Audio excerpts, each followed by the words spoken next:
Hello friends, नमस्ते, राधे राधे, जय माता दी। आज है नवरात्रि का छठा दिन। माँ कात्यायनी जी की पूजा और अर्चना की जाती है। माता रानी के लिए मैं एक सुंदर सा भजन गाना चाहूँगी आपके सामने। आपको अच्छा लगे तो मुझे कमेंट बॉक्स में ज़रूर बताएं।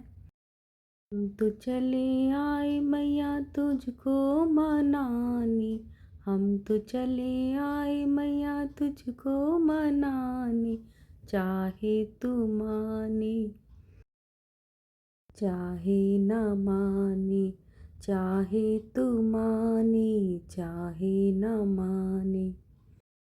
ब्रह्मा भी आए मैया विष्णु भी आए, ब्रह्मा भी आए मैया विष्णु भी आए, लक्ष्मी भी आए मैया तुझको मनाने, लक्ष्मी भी आई मैया तुझको मनाने।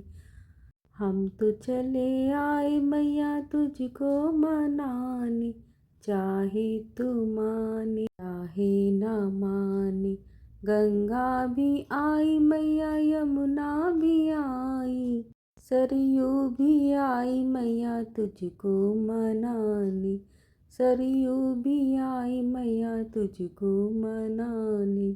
चाहे तू माने चाहे न माने, चाहे तू माने चाहे न माने। भोले भी आए मैया गौरा भी आई, गणपति भी आए मैया तुझको मनाने, गणपति भी आए मैया तुझको मनाने। चाहे तू माने चाहे न माने, चाहे तू माने चाहे न माने। ये रहा छोटा सा भजन जो मैंने अपनी माता रानी के लिए गाया। अच्छा लगता है ये भजन गा के।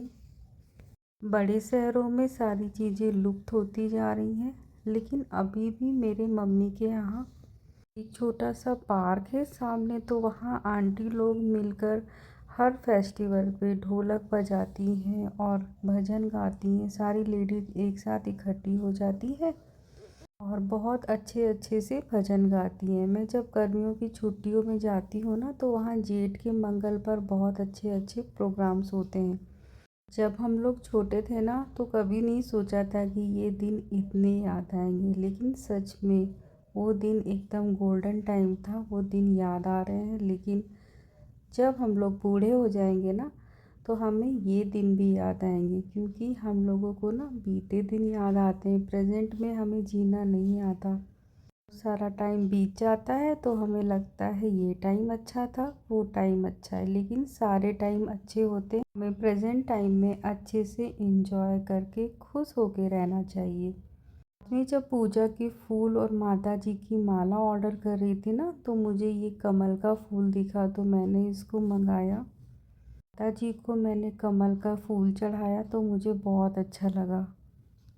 पूजा करने में काफ़ी टाइम लगता है, क्योंकि छोटे छोटे कामों में टाइम कहाँ बीत जाता है पता ही नहीं चलता है। आजकल नवरात्रों में दिन बहुत जल्दी जल्दी बीत रहे हैं, लेकिन पूजा करने के बाद घर का एकदम ऑरा ही चेंज हो जाता है। घर में बहुत पॉजिटिव वाइब्स आ जाती हैं। मेरी बेटी के एग्ज़ाम चल रहे हैं, वो अपनी पढ़ाई में बहुत बिजी चल रही है, इसलिए उसका भी काफ़ी ध्यान रखना पड़ता है कि वो क्या खाएगी क्या पढ़ेगी, इसलिए थोड़ा सा उस पर भी ध्यान काफ़ी देना पड़ रहा है।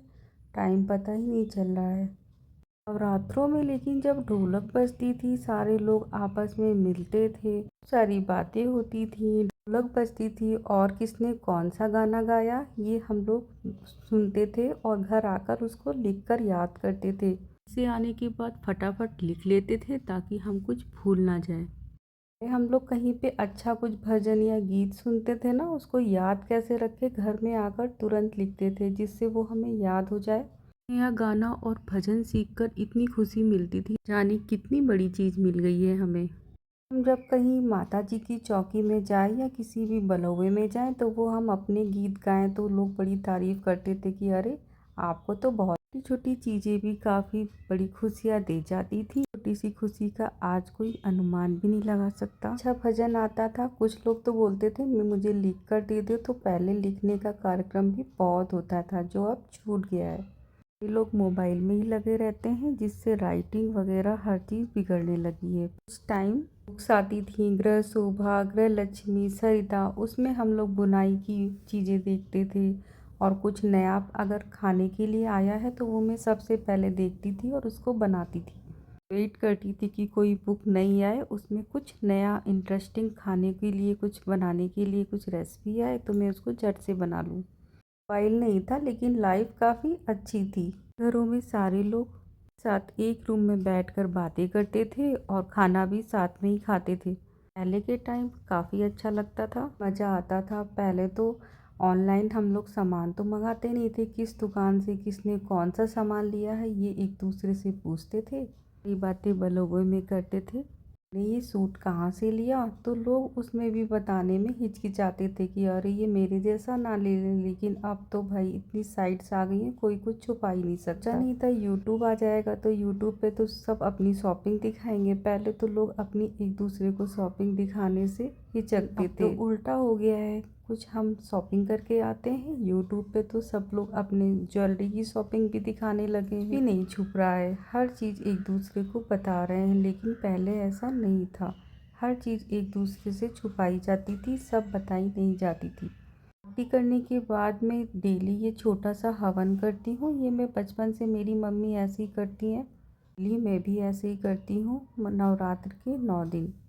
छोटा सा हवन करने से घर की सारी निगेटिविटी झट से भाग जाती है। मेरी दादी तो हवन के लिए छोटी सी मिट्टी से बरुसिया बनाती थी, उसको बरुसिया कहते थे। हम लोग हवन में उसी से ही अग्यार डालते थे, इसको अग्यार डालना हमारी भाषा में कहा जाता है। रहा आज का वीडियो। फ्रेंड्स नेक्स्ट वीडियो में कुछ भी पसंद आया है तो चैनल को सब्सक्राइब करें। नवरात्रि, जय माता दी, राधे राधे फ्रेंड्स।